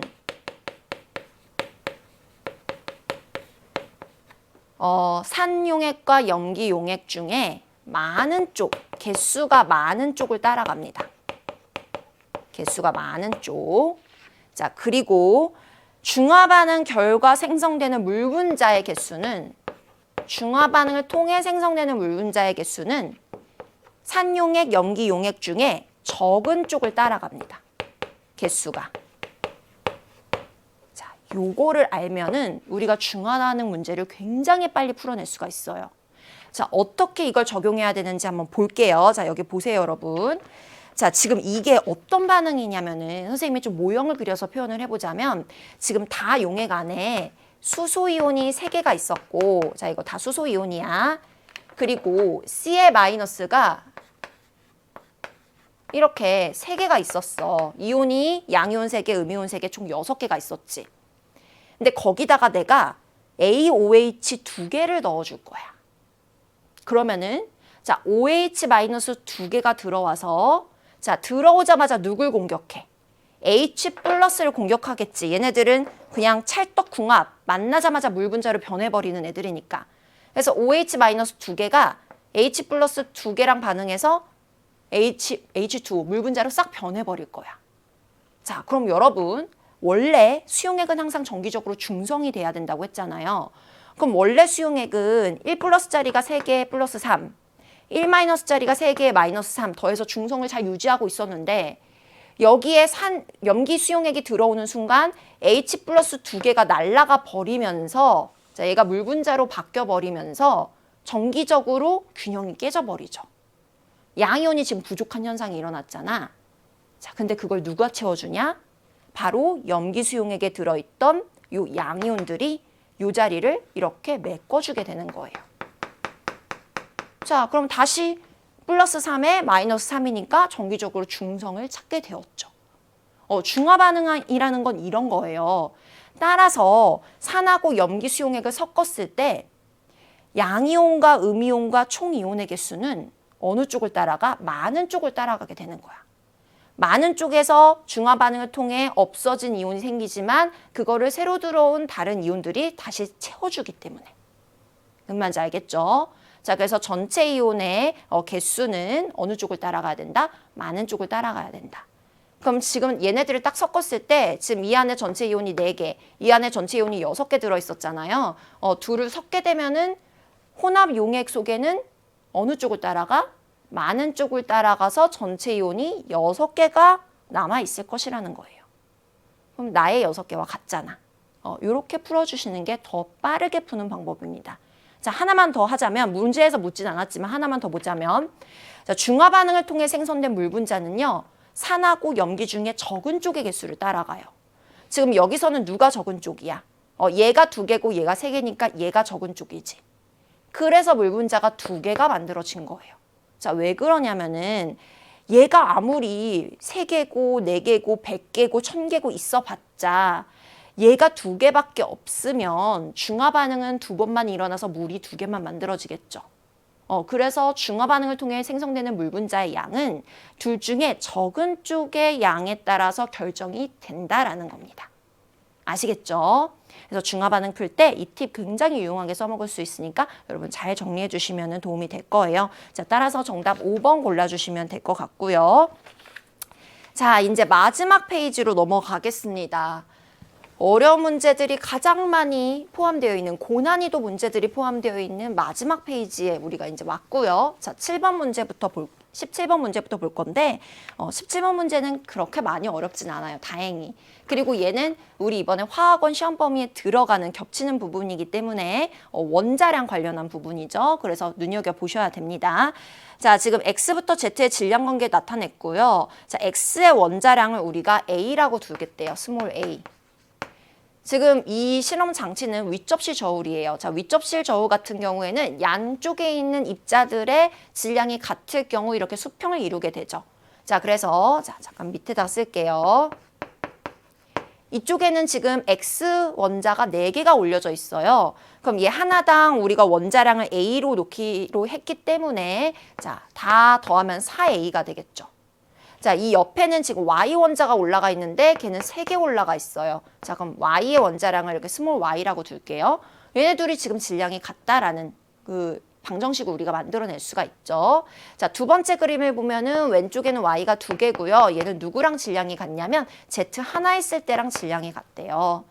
자, 그러면 이 방정식을 이 내용을 대입해서 풀어주자면 자, Y의 원자량 같은 경우에는 얘가 A이기 때문에 1로 넘겨주면 3분의 4A다 라고 표현할 수 있고요. 자, 여기다가 Y 대입하면 Z도 나오겠죠. 곱하기 2에서 3분의 8A다 이렇게 구할 수가 있습니다. 자, 그럼 보기 기억. Y의 원자량은 3분의 4A 맞고요. 기억 맞았고요. 자, 니은 보기 보면은요. 1g에 들어있는 원자 수를 구하라고 했어요. 자, 이거는 어떻게 해주면 되냐. 일단 자, X부터 볼게요. X는 지금 원자량이 A다라는 말이 무슨 말이야? 원자량의 의미는 이 원자가 1몰 모여있을 때 질량이 Ag일 것이다 라는 뜻이죠. 그렇죠? 근데 지금 문제에서 묻고 있는 거는 1g이 있을 때 몰수를 묻고 있어. 그럼 여러분, Ag 있을 때 1몰이면 1g 있을 때는 몇 몰이겠어? A분의 1 해주면 되겠지. 그래서 A분의 1몰이라는 거야. 아시겠죠? 자, 그리고 두 번째, Z도 묻고 있잖아. Z도 똑같이. 자, 얘가 1몰 있을 때가 몇 g인 거야? 3분의 8Ag인 거야. 근데 나한테 1g밖에 없대. 그러면 이거 몇 몰인 거지? 3분의 8A분의 1몰인 거지. 아, 따라서 1g당 들어있는 원자의 몰수 어쩌고저쩌고 나오면은 어떻게 해주면 돼? 원자량의 역수를 취해주면 된다라는 거예요. 그래서 이 문제는 1g에 들어있는 원자의 몰수는 원자량분의 1 해서 구해주는 그런 문제입니다. 자, 그러면 얘네들의 비율을 구하면 되겠네. A분의 1 대 3분의 8A분의 1이니까 요거 이렇게 분모로 올려주게 되면은 8A분의 3 해줄 수가 있겠죠. 그럼 8 대 3이네. 자, 따라서 니은은 맞는 복이다 라고 찾아줄 수가 있고요. 자, 디귿. ZY2 1몰의 질량을 구하라고 했어요. 자, 여기다 쓸게요. ZY2 1몰의 질량. 우리 1몰의 질량 어떻게 구하는 거야? 얘는 보니까 분자네. 1몰의 질량은 분자량의 그램 해주면 1몰의 질량이 나오죠. 그럼 얘 분자량을 구해야 되는데 분자량 어떻게 구해요? 이 분자 안에 포함된 원자량을 다 더하면 분자량이 나오는 거잖아요. 자, 그럼 Z 원자량 3분의 8A에다가 더하기 Y의 원자량 3분의 4A 곱하기 2 해서 계산을 해주면 되겠죠. 그럼 3분의 16A네. 자, 그럼 디귿 보기 3분의 16A다. 맞는 보기가 됩니다. 자, 그럼 정답은 5번 해주시면 될 것 같아요. 자, 그 다음 이제 18번 문제로 넘어가 볼게요. 18번 문제는 산과 염기의 이제 중화 반응 문제인데 요거는 선생님이 두 가지 방법으로 풀어줄 거예요. 일단 출제자가 의도한 방법대로 풀어보고 두 번째는 이제 선생님의 방법으로 풀어볼 건데 문제를 한번 읽어볼게요. 자, 표는 묽은 염산과 수산화나트륨 수용액의 부피를 달리해서 혼합한 용액 가부터 달을 나타낸 자료래요. 자, 일단 이 묽은 염산 수용액 같은 경우에는 이 안에 수소이온과 염화이온이 있을 테고 수산화나트륨 이온은 나트륨 이온과 수산화 이온이 있을 거예요. 자, 근데 가용액은요 2ml, 8ml 섞었대. 그러면 총 부피가 얼마 나올까? 10 나오겠지. 자, 나 같은 경우에는 5하고 5를 섞었대. 역시 10이지. 다 같은 경우에는 7하고 3을 섞었대. 역시 10이지. 아, 가나다는 지금 산과 염기를 각각 다른 부피만큼 섞었지만 그 결과 혼합용액의 부피는 같은 상황이구나 라는 거 하나 체크할 수 있고요. 자, 옆에 지금 혼합 후 최고 온도라고 나와 있는데 얘는 뭐랑 상관이 있죠? 중화열하고 상관이 있죠. 자, 중화열 한번 정리를 해볼게요. 일단 중화 반응이라는 거는 수소이온하고 OH-하고 반응해서 물이 만들어지는 반응이에요. 1대 1대 1의 반응이에요. 그리고 얘는 이 반응이 일어날 때마다 중화열이 발생하는 발열 반응입니다. 자, 근데 이걸 우리가 어떻게 접근을 해야 되냐면은 얘가 한 개 반응하면 얘 한 개 만들어지고 중화열도 한 번 발생하겠죠. 얘가 만약에 두 개 중화 반응이 2배 일어나게 되면은 물도 2개 만들어지고 중화열도 2번 발생하게 되겠죠. 10개, 10번의 중화 반응이 일어나면 물 분자 10개, 중화열도 10번 발생하는 거예요. 즉, 중화양은 뭐에 비례한다? 중화 반응이 많이 일어나면 일어날수록 생성되는 물 분자 수가 많아지겠죠. 즉, 반대로 얘기하면 이 중화 반응을 통해 생성된 물 분자 수가 많아. 그 말은 지금 중화 반응이 많이 일어났구나 라는 뜻인 거야. 자, 마찬가지로 중화열도 중화한 양에 비례해요. 중화 반응이 많이 일어났어? 그럼 중화열 많이 발생할 거 아니야. 그럼 중화열 많이 발생하면 이 열 때문에 비커의 용액의 온도가 많이 올라가겠지. 알겠죠? 그래서 이걸 이렇게 해석해야 되는데, 자, 그러면 우리 표를 다시 한번 보겠습니다. 지금 가하고 나하고 다 용액이 있는데 이 중에서 가는 22도가 됐고 얘는 25도, 23도가 됐대. 누가 온도가 제일 높아? 나. 그 다음에 다. 그 다음에 가죠. 자, 얘가 왜 온도가 제일 높을까? 중화열이 제일 많이 발생했으니까. 중화열이 왜 제일 많이 발생했을까? 중화 반응이 제일 많이 일어났으니까. 아시겠죠? 자, 따라서 여기서 제일 중화 반응이 많이 일어난 비커는 나고요. 중화 반응이 제일 조금 일어난 비커는 가라고 볼 수가 있습니다. 자, 그럼 기억 보기 보세요. 생성된 물 분자 수는 나가 더 크다. 나가 더 크다. 맞는 말이죠. 그래서 기억도 골라주시면 되고요. 자, 니은을 보게 되면은 가에다가 지금 BTB 용액을 떨어뜨렸을 때 노란색으로 변했다고 했어. 선생님이 어떻게 하라고 했지? 무무, 빨주, 노초파. 이렇게 해주면 된다고 했죠? 그럼 BTB 같은 경우에는 산중염 이렇게 되는 거예요. 자, 그럼 봤을 때 지금 가비커를 물어봤어. 자, 가비커는 어떤 비커냐면은 지금 나비커에서 중화 반응이 제일 많이 일어났잖아. 얘가 중화점일 가능성이 높은 거야. 중화점일 때 산하고 염기는 5mm 섞여 있었어요. 자, 근데 가는 이에 비해서 산의 양은 줄었고 염기의 양은 늘어났습니다. 여기다가 산의 양은 줄었고 염기의 양은 늘어났어. 그러면 중화 반응하는 양은 줄고 대신에 얘가 충분히 많기 때문에 섞었을 때 염기 물질이 남아있겠지. 그럼 얘는 염기 물질이 남아있으니까 뭐가 되는 거야? 염기성이 되는 거야. 자, 따라서 BTB 떨어뜨리면 무슨 색으로 변할까? 파란색으로 변하겠죠? 그래서 니은은 틀렸다라고 볼 수가 있고요. 자, 디귿. 다에 들어있는 이온수를 비교하라고 했어. 자, 그럼 다도 보자. 자, 나에 비해서 다 같은 경우에는 산의 양은 늘었고 염기의 양은 줄었어. 그러면은 둘이 섞었을 때 산이 충분히 많기 때문에 얘가 남아있겠죠. 따라서 얘는 산성 용액이 된다는 거예요. 근데 지금 문제에서 비교하고 있는 거는 Cl-하고 Na+를 비교하고 있어. 자, Cl-는 지금 산에 들어있는 구경꾼 이온이고 Na+는 염기에 들어있는 구경꾼 이온이에요. 자, 그럼 얘네 둘을 비교했을 때 얘가 산성이라는 건 얘가 더 많이 들어있고 또 얘는 조금 들어있으니까 당연히 이 두 이온의 개수는 산성 용액에 들어있는 구경꾼 이온이 더 많이 남아있겠죠. 그렇죠? 자, 그래서 디귿 보기도 맞다라고 골라주시면 됩니다. 자, 그럼 3번 정답 해주시면 되겠네요. 자, 그러면은 한 두 번째 방법으로 풀어볼까요? 선생님이 얘기한 선생님의 방법으로 이거를 좀 접근을 해보자면은 일단 지금 가나다 3가지 용액이 있는데 3가지 전부 다 용액의 총 부피가 일정해요. 자, 그 상황에서 최고 온도를 봤을 때 나가 온도가 제일 높거든요. 그럼 여기가 중화점이라는 뜻입니다. 자, 여러분 중화점이 뭐예요? 산에 있는 수소이온과 염기에 있는 OH-의 개수가 같아서 남는 이온이 없이 싹 다 중화가 일어났을 때를 우리가 중화점이라고 하잖아요. 그래서 보통 중화점에서 온도를 최고치를 찍게 되죠. 중화 반응을 제일 많이 했기 때문에. 자, 그 말은 지금 이 안에 들어있는 수소이온 개수와 이 안에 들어있는 OH-의 개수가 같다란 뜻이거든요. 자, 그럼 그 개수로 접근을 할 건데 개수는 지금 여기에 나와 있지 않기 때문에 그냥 내가 풀기 쉬운 숫자로 정해주면 돼요. 자, 선생님 같은 경우에는 이 안에 수소이온이 5개. 그리고 이 안에 똑같이 들어있어야 되니까 OH-가 5개 들어있다라고 가정하고 문제를 풀어볼게요. 그럼 이렇게 5개 들어있으면 얘네가 싹 다 반응해서 물 분자 5개를 만들겠죠. 남는 게 없습니다. L자 이온들이. 이런 걸 중화점이라고 하는 거예요. 자, 그럼 5mm에 5개였다면 2mm에는 2개 들어있겠지. 7mm에는 7개 들어있을 거야. 자, 같은 방식으로 5mm에 5개였으면 8mm에는 8개 들어있을 거고 비율이 같으니까 3mm에는 3개 들어있을 거야. 자, 그럼 얘네 둘이 섞으면은 물 분자는 몇 개 만들어져? 2개 만들어지고 적은 쪽을 따라가니까 이렇게 섞으면은 물 분자는 3개 만들어지죠.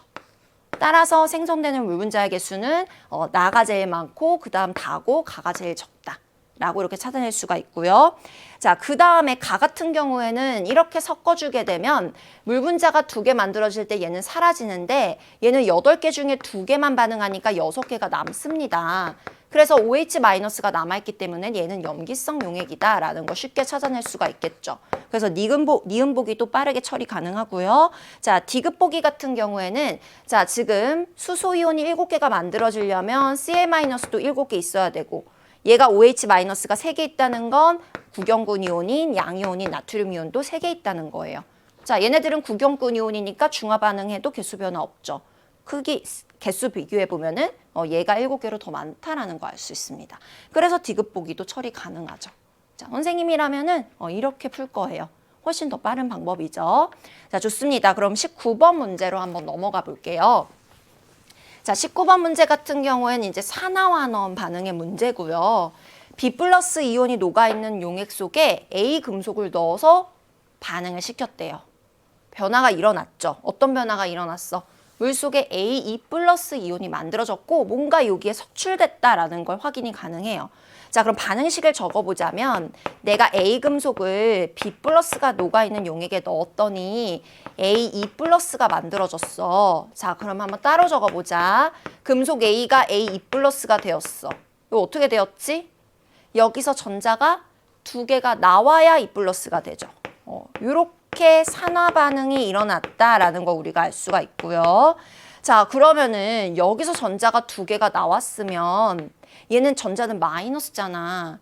그럼 얘네들은 물 속에 있는 양이온 플러스한테 정기적으로 끌려갈 거야. 그래서 일로 가서 척 하고 결합을 하거든요. 근데 B는 1+짜리야. 1+짜리는 전자를 한 번에 몇 개밖에 못 받아? 1개씩밖에 못 받아. B 1+니까 전자를 1개씩밖에 못 받아. 근데 A는 지금 전자를 2개 내놨잖아. 그럼 B+가 몇 개 필요하겠어요? 2개가 필요하겠죠. 2개가 있어야 얘를 한 번에 2개를 받아낼 수 있겠지. 자, 그럼 밑에 써볼게요. B+가 전자를 한 번에 하나밖에 못 받아. 근데 얘가 지금 전자를 2개 줬기 때문에 얘도 2개가 필요하고 자, 그러면은 B금속이 2개가 석출되겠지. 그래서 B금속이 2개가 석출됐다. 여기서 석출된 게 B금속이다라는 걸 알아낼 수가 있는 거예요. 자, 그럼 보기 보면은 기억. 전자는 A에서 B+로 이동한 거 맞죠? 자, 그 다음에 니은 수용액 속의 양이온의 개수는 나에서가 가에서보다 크다. 자, 지금 이게 무슨 뜻이에요? 수용액 속에 있는 이온이 전체 이만큼이었는데 이 반응이 일어나면 일어날수록 자, B+짜리 2개가 반응해서 사라지죠. 그럼 양이온 수가 한 번에 2개가 줄어. 자, 그와 동시에 얘가 2개 사라지면 A2+짜리가 1개가 새로 생기잖아요. 그럼 2개가 사라질 때 그와 동시에 하나가 늘어나. 그럼 총으로 봤을 때, 종합적으로 봤을 때는 이 반응이 한 번 일어날 때마다 양이온이 하나씩 줄어든다는 거잖아. 반응이 일어나면 일어날수록 반응 후에 있는 용액 속에 양이온 개수가 줄어들겠죠. 따라서 니은은 틀린 거죠. 나가 반응 후니까 여기에 이온이 적게 들어있어야 되는 거예요. 자, 디귿 볼게요. A2+가 들어있는 수용액에 B를 넣으면 A가 석출된다. 자, 이건 뭘 봐야 되냐면은 금속의 반응성을 비교할 수 있어야 되거든요. 자, 지금 A하고 B 중에 누가 더 양이온이 되기 쉬운 금속이죠? 자, 누가 더 양이온이 잘 돼요? 지금 이 반응은 물속에 한정적으로 있는 양이온 자리를 차지하는 게임이라고 생각하면 돼요. 물속에는 양이온 자리가 한정적으로 있어. 무한정 있는 게 아니야. 딱 정해져 있는데 그거를 누가 더 먼저 차지하냐? 누가 더 잘 차지하냐? 자, 보면은 원래 B+가 이 자리를 차지하고 있었는데 반응이 끝나고 나서 보니까 누가 대신 이 자리를 차지해버렸어? A+. 그럼 둘 중에 누가 양이온이 더 잘 된다는 거야? A가 더 양이온이 되기 쉬운 금속이라는 거죠. 이런 거를 우리가 금속의 반응성이 크다라고 표현을 합니다. 금속들은 반응을 하면은 무조건 양이온이 되거든요. 반응을 잘하면 잘할수록 양이온이 잘 되는 거예요. 그래서 A가 더 반응성이 좋고 양이온이 잘 되는 금속입니다. 자, 그럼 문제에서 뭐라고 했어? 지금 현재 양이온을 누가 차지하고 있지? 얘가 차지하고 있어. 얘가 더 양이온 잘 차지하는 힘센 놈이지. 힘센 놈이 떡하니 버티고 있는데 힘 약한 양이온이 잘 안 되는 B가 들어와서 이 자리를 차지할 수 있을까? 안 되겠죠. 그래서 이러한 반응은 일어나지 않을 겁니다. 디귿은 틀렸어요. 그럼 정답 1번 해주시면 되겠죠? 자, 그 다음 20번 문제로 넘어가겠습니다. 이제 드디어 마지막 문제고요. 자, 20번 문제 같은 경우에는 우리 화학원 이번 시험 범위와 겹치는 몰 개념이 나오는 문제, 기체 관련한 문제이기 때문에 정말 중요해요. 그리고 기체 관련한 문제 중에 되게 전형적으로 나오는 유형이에요. 자, 어떻게 풀어야 되는지 한번 볼게요. 자, 그림 가는 피스톤으로 분리된 실린더 가하고 나가 있어요. 여기에 각각 기체들을 이렇게 넣어놨대요. 자, 근데 이 문제는 여러분 온도하고 압력이 일정한 조건 하에 기체가 등장하는 문제죠. 온도 압력이 일정한데 기체가 등장했다. 그럼 여러분 무조건 뭐 떠올려야 되냐? 아보가드로 법칙 떠올려야 됩니다. 명심하세요. 아보가드로 법칙. 자, 아보가드로 법칙이 뭐야? 자, 온도하고 압력이 일정한 조건에서 기체들은 고체나 액체는 해당 사항 없어요. 반드시 기체만. 기체들은 첫 번째 기체의 분자수, 즉 몰수는 부피에 비례합니다. 기체 종류에 상관없이 몰수가 같으면 부피가 같아요. 몰수 2배 되면 부피도 2배 돼요. 자, 두 번째 분자량은 밀도에 비례합니다. 1번은 많이 알고 있는데 2번 놓치는 친구들 많거든요. 아보가드로 법칙은 2번까지 같이 가져가셔야 되는 그런 법칙이에요. 자, 요거 명심하시고 자, 문제 접근 한번 해볼게요. 가그림을 보니까 10리터, 10리터. 부피가 같네? 그럼 아보가드로 법칙에 의해서 모두 같다? 아, 이 안에 들어있는 기체의 몰수도 같겠구나. 자, 근데 지금 보니까 CH4가 8g 들어있대. 자, 그럼 이거 몰수로 어떻게 바꾸죠, 여러분? 자, 몰수는 문제에서 주는 제시값을 어떻게 해라? 1몰 값으로 나눠라. 지금 문제에서 뭐 줬어? 질량을 줬어. 그럼 이 질량을 이 물질 1몰의 질량으로 나눠주면 몇 몰인지가 나온다는 거죠. 자, 물질 1몰의 질량 어떻게 구해요? 분자량 g이죠. 분자량 g. 질량 같은 경우에는 분자량 g. 그러면 CH4의 분자량을 구하면 되는데 자, 원자량을 줬기 때문에 12짜리 1 한 개 있고 1짜리 4개 있죠. 더하면 16입니다. 즉 CH4는 1몰 있을 때 16g이라는 거예요. 우리 암산도 가능하겠네. 1몰 있을 때 16g이면 8g이면 절반 있는 거 아니야. 몇 몰 있는 거야? 0.5몰. 이렇게 해도 되고 선생님이 알려준 공식대로 16으로 나눠서 0.5몰이다. 이렇게 구해도 되고. 자, 그럼 이 옆에도 부피가 같으니까 역시 0.5몰 있다는 뜻인 거고. 자, 그러면은 N2 같은 경우에는 지금 분자량이 28이잖아요. 14가 2개짜리니까. 그럼 1몰 있을 때 28g이란 뜻이야. 근데 지금 0.5몰 있대. 그럼 몇 g 있는 거야? 절반인 14g 있다라고 X 찾아줄 수 있겠죠? 자, 같은 방식으로 나를 볼 거예요. 지금 나 같은 경우는 N2가 이 옆에 Xg 들어있대. 똑같이 14g 들어있어. 14g. 그럼 이거 몇 몰이래? 0.5몰이라고 옆에서 방금 찾아냈지. 근데 이 나에서는 현재 0.5몰이 5리터인 거야. 그러면은 부피가 3배네? 그럼 몰수도 3배겠지. 부피는 몰수에 비례하니까. 그럼 얘가 0.5몰이면 이 안에는 1.5몰 들어있다는 뜻인 거죠. 그렇죠?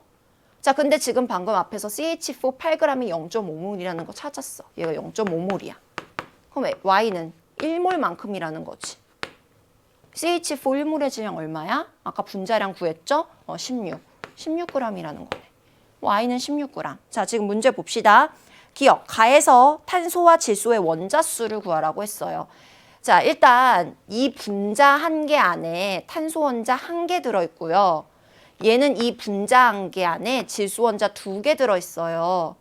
근데 이 안에 분자가 0.5몰 있어. 그럼 탄소도 0.5몰 있는 거고 이 안에 분자가 0.5몰 있으면 질소는 그의 2배인 1몰 있다라고 볼 수가 있겠죠. 그래서 개수 같지 않습니다. 틀렸고요.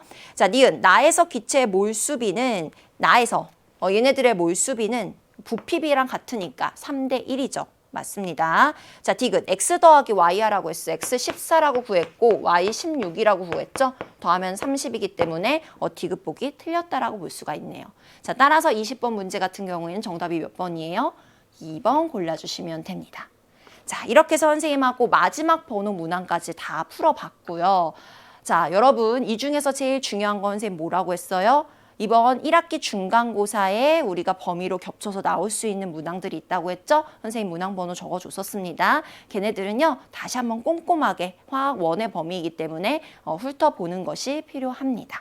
자, 여러분 시험 보느라도 고생 많으셨고 우리 해설 강의 드느라고도 고생 많으셨습니다. 선생님은 여기까지 해설 강의 마치도록 하겠습니다. 감사합니다.